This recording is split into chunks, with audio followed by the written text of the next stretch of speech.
На денешната седница владата го усвои или ги усвои измените и дополните на Законот за материјално обезбедување на невработени лица поради приватизација на предпријатија со доминантна државна сопственост или познат како Закон за стечајници. Во суштина, законот кој што го донесовме во септември 2017 година, со досегашната имплементација опфати позитивни 2732 стечајни работници. Со овие измени очекуваме дополнителни 1900 позитивни решенија или опфат на дополнителни 1900 лица.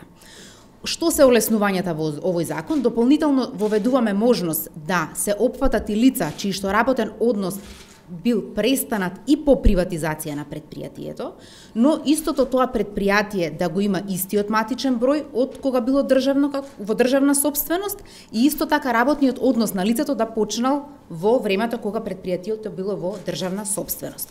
Второто олеснување се однесува на возрастната граница или сите граѓани може да ја остварат возрастната граница гарантирана со законот до истекот на законот или до поднесување на нивното барање, што значи дека до септември 2018 година граѓаните кои што ќе поднесуваат барања може да ги наполнат своите возрасти 52 за жени и 55 за мажи.